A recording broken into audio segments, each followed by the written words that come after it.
Hello student, आज हम discuss करेंगे केमिकल काइनेटिक्स के बारे में। तो केमिकल काइनेटिक्स क्या होता है? जब भी कोई केमिकल रिएक्शन प्रोसीड होती है तो उस केमिकल रिएक्शन की रेट ऑफ रिएक्शन सभी की डिफरेंट डिफरेंट होती है। कुछ केमिकल रिएक्शन ऐसी होती हैं जो बहुत फास्ट होती हैं, कुछ केमिकल रिएक्शन ऐसी होती हैं बहुत स्लो होती हैं। बहुत फास्ट, वेरी फास्ट होने वाली केमिकल रिएक्शन वेरी फास्ट, जैसे acid base reaction. Acid base reaction ये रिएक्शन बहुत फास्ट होती है, मीन्स जैसे हम रिएजेंट को डालते हैं तुरंत रिएक्शन कंप्लीट हो जाती है। दूसरी टाइप लाइक हम एग्जांपल लेते हैं, जैसे HCl plus NaOH। HCl acid है, NaOH बेस है, तो ये बनाएगा NaCl प्लस H2O। ये बनाएगा NaCl प्लस H2O। लेकिन कुछ केमिकल रिएक्शन ऐसी होती हैं जो बहुत स्लो होती हैं, बहुत स्लो, वेरी स्लो। इसका एग्जांपल है जैसे आयरन ऑक्सीजन के साथ रिएक्शन करता है, moisture, in presence of moisture, तो वो बनाता है Fe2O3।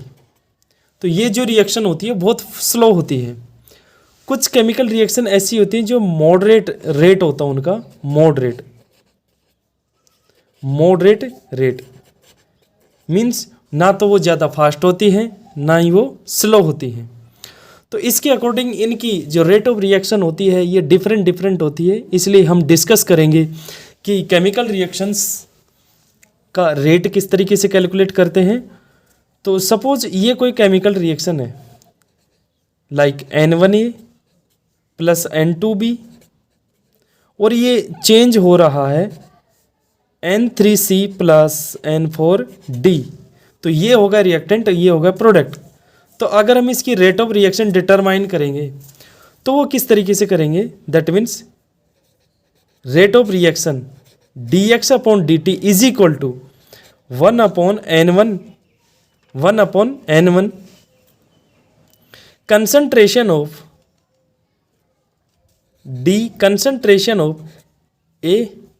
A/dt is equal to 1/n2d concentration of B/dt is equal to 1/n3d concentration of C/dt is equal to 1/n4d concentration of D/dt। तो ये इनका रेट ऑफ रिएक्शन है। अब इसमें देखो, यहाँ ये रिएक्टेंट जैसे जैसे रिएक्शन कंप्लीट होने, मतलब जैसे जैसे रिएक्शन स्टार्ट हो जाएगा तो इसका कंसंट्रेशन कम होता जाएगा, प्रोडक्ट का कंसंट्रेशन बढ़ता जाएगा। इसलिए रिएक्टेंट की कमी को हम माइनस साइन से डिनोट करते हैं, तो यहाँ पर माइनस आ जाएगा और यहाँ पर भी माइनस आ जाएगा। ये प्रोडक्ट है, इसका कंसंट्रेशन कंटिन्यूस बढ़ेगा तो यहाँ पर प्लस आ जाएगा और यहाँ पर भी प्लस आएगा। ठीक है, तो ये इसमें कुछ चेंज, मैं थोड़ा कलर चेंज कर देता हूँ इनका। ये प्लस आएगा, ये प्लस होगा और इधर ये माइनस होंगे, दोनों के दोनों। तो इस तरीके से, जैसे हम एक एग्जांपल लेते हैं अमोनिया का, H2 एग्जांपल है, हम एग्जांपल लेते हैं H2 प्लस N2 और ये बनाता है NH3, ये बनाता है NH3। अब मैं इसी रिएक्शन को अगर बैलेंस करूं तो हाइड्रोजन के मोल होंगे 3 और ये बनेंगे 2, ये 1 रहेगा। तो ये कोई केमिकल रिएक्शन है, तो हम इसका रेट ऑफ रिएक्शन निकालना है। तो यहाँ पर इसका कंसंट्रेशन में कमी, that means D concentration of H2/dt। तो हमें क्या करना है कि इनका जो स्टाइकियोमेट्रिक कोफिशिएंट है, जैसे यहाँ पर 3 है तो इसको डिवाइडेशन में ले जाना है 1/3, इस तरीके से।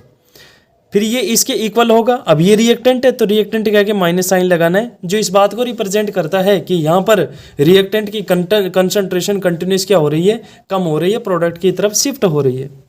ये इसके इक्वल होगा। यहाँ पर एक स्टोइकियोमेट्रिक कोफिशिएंट 1 है तो हम लिख सकते हैं 1/1 और वही माइनस साइन लगाएंगे क्योंकि रिएक्टेंट है, यहाँ पर आ जाएगा माइनस साइन और ये आ जाएगा d concentration of N2 upon dt is equal to, यहाँ पर आएगा plus 1/2 d concentration of NH3 upon dt। तो इस तरीके से हम रेट ऑफ रिएक्शन को हम कैलकुलेट कर सकते हैं। तो इस तरीके से हम न्यूमेरिकल भी सॉल्व करते हैं जिसके अंदर इनका कंसंट्रेशन में चेंज दिया होगा। अगर हमें जैसे इसका कंसंट्रेशन में चेंज का पता है तो हम इसका कंसंट्रेशन में चेंज, दैट मीन्स इसका रेट ऑफ रिएक्शन और इसका रेट निकाल सकते हैं इस तरीके से। तो इसके न्यूमेरिकल सॉल्व हो जाएंगे। हमें क्या करना है कि क्वेश्चन के अंदर न्यूमेरिकल के अंदर जो भी कंसंट्रेशन दिया होगा तो उसका अंतर निकाल लेना है। जैसे वो बोलेगा कि H2 का कंसंट्रेशन इनिशियल में 10 मोलर था लेकिन बाद में वो 5 मोलर बचा, तो जो डिफरेंस आया वो 5 मोल का आया, तो डी कंसंट्रेशन ऑफ H2 ये 5 है। और वो अगर मान लो क्वेश्चन में दे देता है कि इसके अंदर जो टाइम लगा वो सपोज 5 मिनट का लगा, तो ये हम dt का वैल्यू आ जाएगा 5। ठीक है, जैसे वो दे देता है क्वेश्चन के अंदर कि इनिशियली H2 का जो कंसंट्रेशन है वो 10 मोलर है। कितना है? 10 मोलर है। लेकिन आफ्टर 10 मिनट इसका कंसंट्रेशन रिमेंस रहता है H2 का कंसंट्रेशन रिमेंस रहता है 5 मोलर। तो इस कंडीशन में 10 में से हमें 5 को कम कर देना है। ठीक है, तो 10 में से 5 को अगर हम कम करेंगे तो अपना जो डी कंसंट्रेशन ऑफ H2 की जो वैल्यू आएगी वो आ जाएगी 10 minus 5 is equal to 5 molar. तो ये आ गया कंसंट्रेशन। और इसमें जो टाइम कितना लगा इस चेंज का टाइम निकालना है, तो चेंज में जो टोटल टाइम लगा 10 मिनट का लगा, इसलिए dt की वैल्यू क्या आ जाएगी? 10 मिनट। dt की वैल्यू क्या आएगी? 10 मिनट। तो अब इसको हम इस इक्वेशन में अगर हम पुट करें तो ये आ जाएगा 1/3 माइनस, और इसकी वैल्यू है डी H2 की है 5 और ये जो टोटल टाइम लगा ये लगा 10, तो इसको हम कैंसिल डिवाइड कर देंगे, सॉल्व कर लेंगे तो ये आ जाएगा 1/6 इज इक्वल टू -1/6। इसका यूनिट हो जाएगा, यूनिट इसका हो जाएगा, यहाँ पर ऊपर कंसंट्रेशन दे रखा है तो हम बोलेंगे mole litre inverse second inverse, ये इसका यूनिट हो जाएगा। ठीक है, तो इस तरीके से जो भी न्यूमेरिकल है उसको हम सॉल्व कर लेंगे। तो सेम ये रेट ऑफ रिएक्शन जो है वो इसका आ जाएगा। ये सेम रेट ऑफ रिएक्शन जो है इसका जो N2 है, N2 concentration of N2 dt, इसकी वैल्यू ये आएगी। और ये वाला जो वैल्यू है ये वैल्यू एज इट इज हम उधर जाएंगे तो ये थोड़ा सा क्या हो जाएगा, 2 इधर आएगा तो मल्टीपल हो जाएगा, दैट मीन्स उसी के अकॉर्डिंग ये सॉल्व हो जाएगा, तो इसका रेट आ जाएगा। तो इस तरीके से हमें जो न्यूमेरिकल है उनको क्या कर लेना है, सॉल्व कर लेना है। बाद में मैं थोड़ा सा डाल दूंगा न्यूमेरिकल को कैसे सॉल्व किया जाता है, एक सेपरेट वीडियो है ना जो बना दिया जाएगा। तो इस तरीके से हम रेट निकालते हैं। तो जनरली रेट ऑफ रिएक्शन की जब भी बात आती है तो उसके अंदर हमें या तो कंसंट्रेशन का पता हो और उसका टाइम का पता हो, that means change in concentration का पता हो, तो हम उसकी रेट निकाल सकते हैं। लेकिन अगर कंडीशन ये हो जाए, क्या हो, अगर हमारे पास टाइम नहीं हो, केवल हम कंसंट्रेशन के अकॉर्डिंग ही हम रेट ऑफ रिएक्शन कैलकुलेट करें, तो उसके लिए जो आता है ऑर्डर ऑफ रिएक्शन। तो इस यूनिट का जो इम्पोर्टेंट पोर्शन है सेकंड, वो है order of reaction. Order of reaction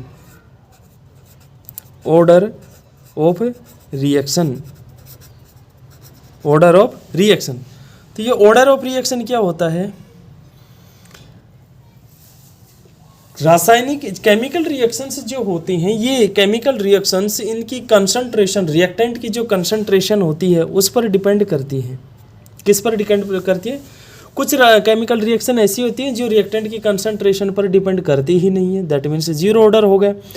और कुछ केमिकल रिएक्शन ऐसी होती हैं जो उनके कंसंट्रेशन पर भी डिफरेंट तरीके से डिपेंड करती हैं। कुछ कंसंट्रेशन में थोड़ा सा बढ़ाएंगे तो वो तेज़ी से जाती हैं, लेकिन कुछ कंसंट्रेशन थोड़ा सा बढ़ाएंगे तो रेट ऑफ रिएक्शन में थोड़ा सा हल्का सा इफेक्ट पड़ता है। तो इसके अकॉर्डिंग अपने जो सिलेबस में जो केमिकल रिएक्शन है वो 2 टाइप की हैं। एक है ज़ीरो ऑर्डर। कैसी है? Zero order. और जो सेकंड टाइप है वो है फर्स्ट ऑर्डर। तो हम इन दोनों का कैलकुलेट करेंगे, दोनों के न्यूमेरिकल को कैसे सॉल्व करेंगे वो सिखाऊंगा मैं आपको। तो चलिए हम आगे बढ़ते हैं।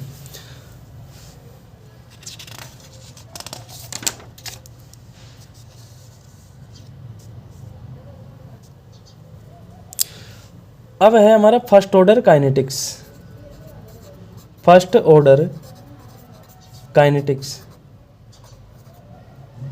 सॉरी जीरो ऑर्डर करते हैं पहले, जीरो ऑर्डर काइनेटिक्स। तो जीरो ऑर्डर काइनेटिक्स क्या होता है? सपोज ये केमिकल रिएक्शन है कोई, और मैंने लिख दिया उसको कंसर्न रिएक्टेंट R, और ये चेंज हो रहा है प्रोडक्ट में बना रहा है। तो D concentration of R upon dt, that means rate of reaction, ये किसके इक्वल होगा? ये डायरेक्टली प्रोपोर्शनल होगा इस रिएक्टेंट की कंसंट्रेशन के जीरो पावर के। दोबारा से सुनो, ये कोई रिएक्टेंट है R और ये प्रोडक्ट बना रहा है, तो हम इसका रेट ऑफ रिएक्शन कैलकुलेट कर रहे हैं। तो ये जो इसका रेट ऑफ रिएक्शन है हम उसको रिप्रेजेंट करते हैं D concentration of R upon dt। ये डायरेक्टली प्रोपोर्शनल होगा इस रिएक्टेंट R की कंसंट्रेशन के जीरो पावर के। अगर हम प्रोपोर्शनल साइन जब हटाते हैं तो एक कांस्टेंट वैल्यू आती है D concentration of R upon dt is equal to के concentration of R naught, sorry R naught नहीं है, कंसंट्रेशन ऑफ R ये पावर जीरो ये है। अब यहाँ पर प्रोडक्ट बन रहा है तो यहाँ पर माइनस साइन लगाया जाता है, यहाँ पर माइनस, इधर रिएक्टेंट है रेट तो यहाँ पर माइनस लगाया जाता है। तो इस माइनस को अगर मैं उधर शिफ्ट करूँ तो ये आ जाएगा d concentration of R upon dt is equal to, ये हो जाएगा minus k concentration of R की पावर जीरो, और जिसकी भी पावर जीरो होती है उसकी वैल्यू 1 मानी जाती है। तो ये क्या आ जाएगा? D concentration of R upon dt is equal to minus k. तो इसका मतलब ये हुआ, अगर हम रेट जीरो ऑर्डर के लिए अगर हम रेट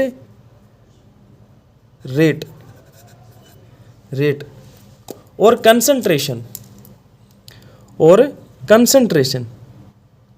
के बीच में प्लॉट खींचे तो देखो कंसंट्रेशन पर इसकी रेट का कोई लेना देना ही नहीं है, वैल्यू नहीं है यहाँ पर, या हम इसको यूनिट 1 मान सकते हैं, कांस्टेंट है। तो इसका जो प्लॉट है वो ऐसे आएगा सीधा, इसका कंसंट्रेशन कितना बड़ा हो ये इतना ही रहेगा, ठीक है। तो ये हो गया प्लॉट जीरो ऑर्डर के लिए ही।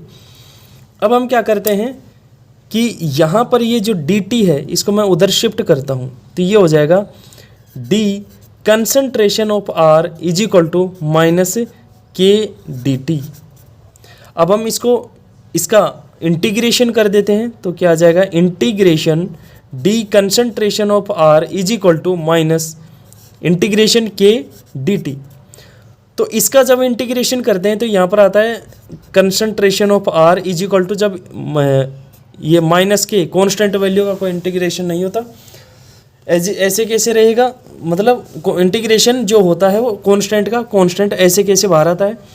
और इसका जब हम इंटीग्रेशन करेंगे, एक स्टेप और बढ़ा देता हूँ मैं, इंटीग्रेशन dt, तो ये आ जाएगा concentration of R is equal to minus k, इसका इंटीग्रेशन करेंगे तो आ जाएगा के टी प्लस सी, ये कांस्टेंट वैल्यू है। सपोज मैंने ये जो इक्वेशन इसको मैं दे देता हूँ 1 और ये इक्वेशन नंबर 2। अब हम क्या करते हैं, यदि t is equal to 0, that means time ही हमने 0 ले लिया, तो उस समय क्या कोई केमिकल रिएक्शन होगा? नहीं होगा।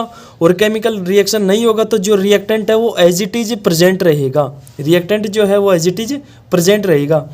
इसलिए हम ये जो कंसंट्रेशन ऑफ आर है इसको मैं लिख रहा हूँ कंसंट्रेशन ऑफ आर नोट, ये है इनिशियल कंसंट्रेशन।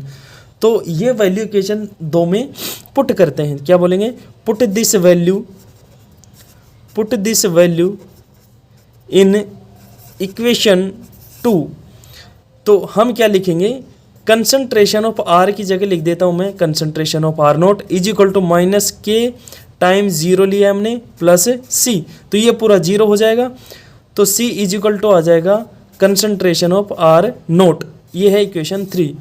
ये वैल्यू हमें इक्वेशन 2 में वापस से शिफ्ट करनी है, तो क्या बोलेंगे, put this value in equation 2। तो ये जो सी की वैल्यू आर नोट यहाँ पर हम पुट कर देंगे, तो ये आ जाएगा concentration of R is equal to minus k c की जगह आ जाएगा plus concentration of R note.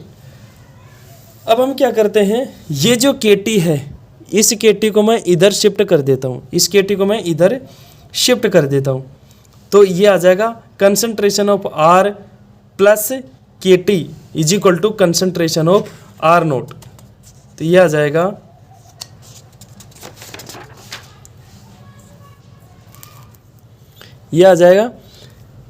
Concentration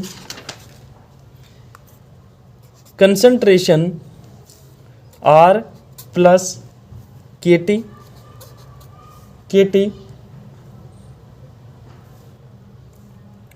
is equal to concentration of R note.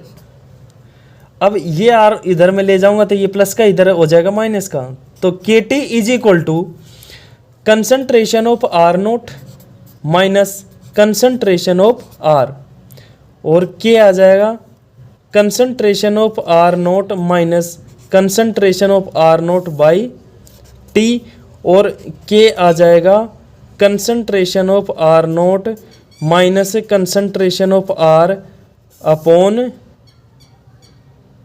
दोबारा लिख दिया, ये मैं टी की वैल्यू निकाल रहा हूँ टी, तो ये टी इधर रह जाएगा तो के आ जाएगा इधर, तो यहाँ पर आ जाएगा के। ठीक है, अगर हम इसका टी हाफ निकालें, टी हाफ क्या होता है, t half the time in which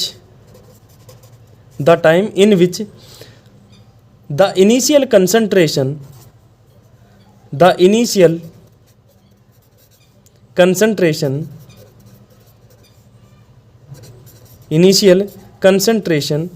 और वो कौन है, concentration of R naught will be remain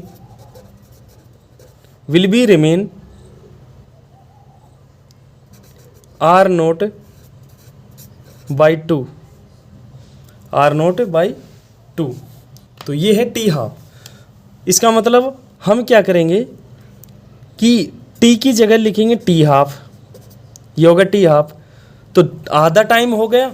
तो टी हाफ क्या होता है कि वो टाइम जिसमें ये इनिशियल कंसंट्रेशन जिस समय में आधी रह जाए, दैट मीन्स ये वाली कंसंट्रेशन इसकी आधी रह जाए, तो हम क्या बोलेंगे, concentration of R is equal to concentration of R naught by 2। दोबारा से समझो इसको, ये इनिशियल कंसंट्रेशन है, जब टी हाफ होगा वो टाइम, जो भी टाइम आएगा वो टाइम जहाँ पर ये इनिशियल कंसंट्रेशन, ये वाली जो कंसंट्रेशन होगी इसका आधा ही बचेगी, तो इसकी जगह हम लिख देंगे concentration of R naught by 2।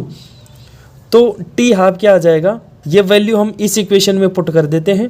ठीक है, तो T half is equal to concentration of R naught minus concentration of R naught by 2, ये इसकी जगह लिख दिया हमने, और ये आ जाएगा अपॉन के। अब इस कंप्लीट में से हाफ जाएगा तो हाफ बचेगा। ठीक है, तो ये बड़ा है, तो ये हो जाएगा T half is equal to concentration of R naught upon 2k। तो ये आ गया टी हाफ इस इक्वेशन का, इस इक्वेशन के क्या आ गया, टी हाफ। ठीक है, तो अब हम इसका कुछ जो प्लॉट है वो निकाल लेते हैं कि जीरो ऑर्डर के लिए प्लॉट क्या क्या आएंगे। अगर हम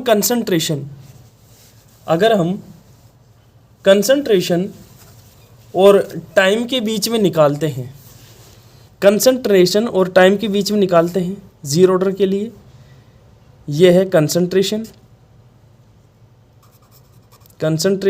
इधर लेंगे टाइम, इधर क्या लेंगे टाइम। तो उस कंडीशन में अपना जो प्लॉट है वो ये आएगा। लेकिन अगर हम टी हाफ और कंसंट्रेशन के बीच में निकालते हैं, जैसे इधर मैं ले लेता हूँ टी हाफ और इधर है कंसंट्रेशन, तो प्लॉट ये आएगा। क्योंकि टू कांस्टेंट है, के भी कांस्टेंट है, ये डायरेक्टली प्रोपोर्शनल हो गया, और डायरेक्टली प्रोपोर्शनल होता है तो उनका प्लॉट ये आता है इस तरीके से, क्योंकि ये कांस्टेंट है, के क्या है कांस्टेंट, तो T half is directly proportional to concentration of R हो जाएगा। इसलिए इसका प्लॉट इस तरीके से आएगा, एक स्ट्रेट लाइन बनती है, कंटिन्यूसी से डायरेक्टली प्रोपोर्शनल होगा। तो ये था अपना जीरो ऑर्डर काइनेटिक्स। अब हम स्टडी करेंगे फर्स्ट ऑर्डर काइनेटिक्स क्या होता है।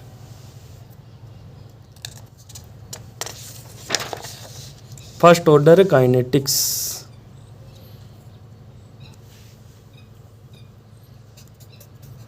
फर्स्ट ऑर्डर काइनेटिक्स,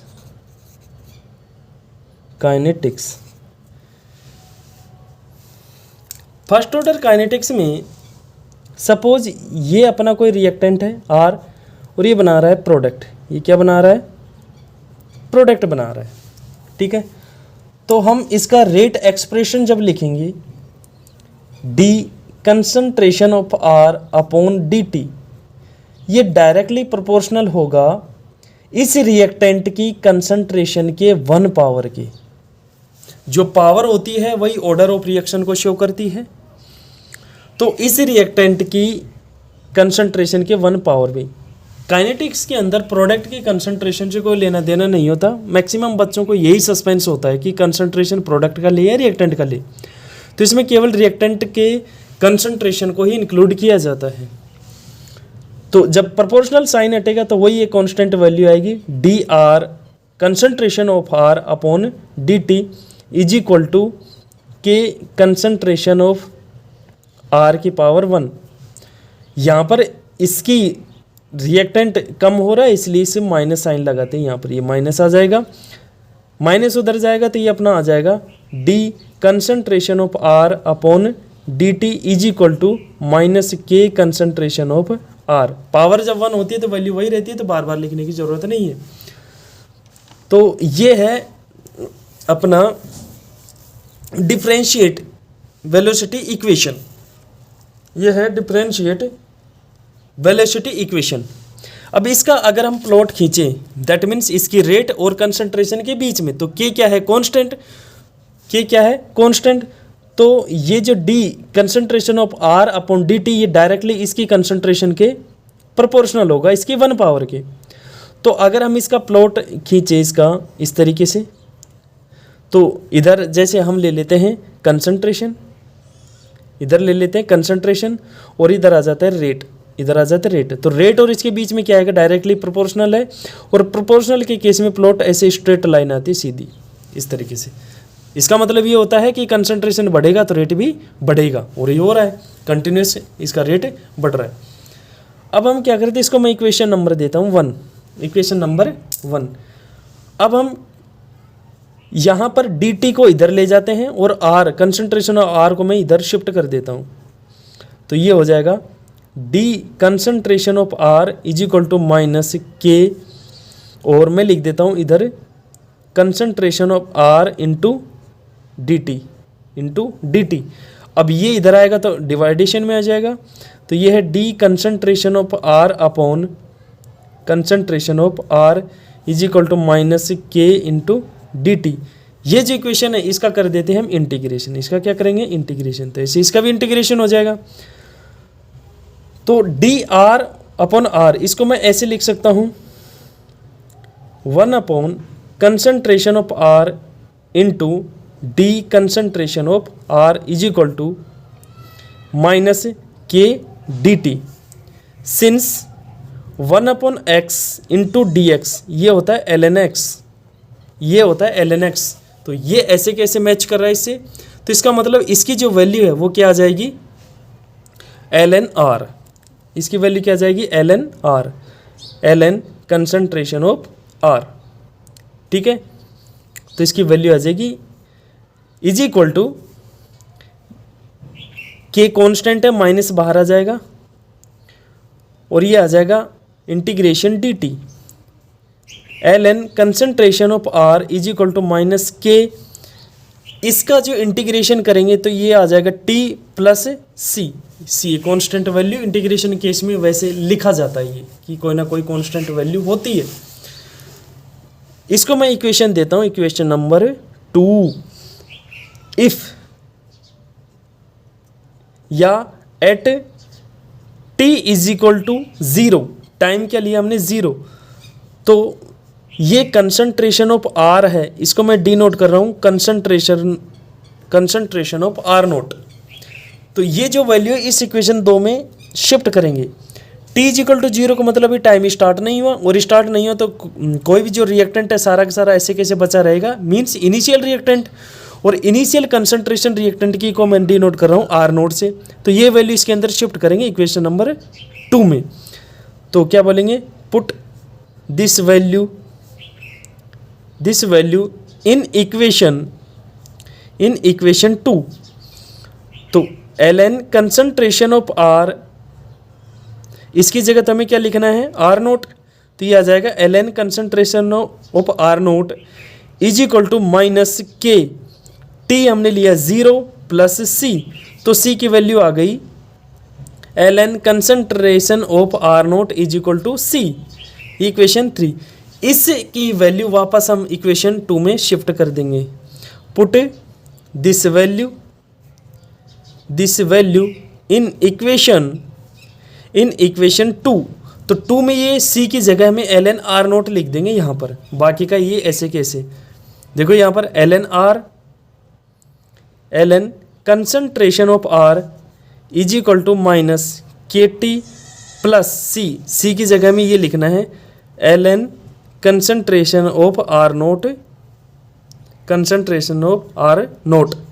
अब हम इसको सोल्व कर लेंगे, ये सारी की सारी वैल्यू माइनस की इधर आएगी तो प्लस में हो जाएगी, ln concentration of r plus के T is equal to ln concentration of r naught, और ये उधर जाएगा तो माइनस में हो जाएगा, के T is equal to ln concentration of r naught minus ln concentration of r,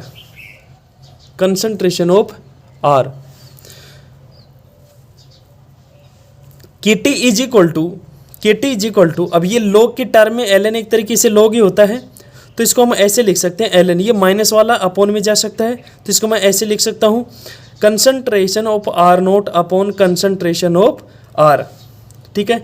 तो k की वैल्यू क्या आ जाएगी, k इज इक्वल टू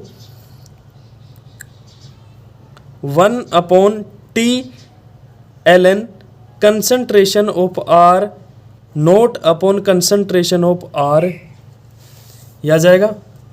और इस ln को अगर हम लॉग में चेंज करते हैं तो एक कांस्टेंट वैल्यू आती है जिसको बोलते हैं 2.303, उससे मल्टीप्लाई कर देते हैं, तो उसके अकॉर्डिंग हमारा k क्या आ जाएगा, k is equal to 1/t into 2.303, अब ln की जगह आ जाएगा log concentration of r naught upon concentration of r, तो k इज इक्वल टू आ जाएगा 2.303 upon t log concentration of r naught upon concentration of r, और ये t इधर आएगा तो मल्टीपल में आ जाएगा, के T is equal to 2.303 log concentration of r naught upon concentration of r, तो t की वैल्यू क्या आ जाएगी, t is equal to 2.303 upon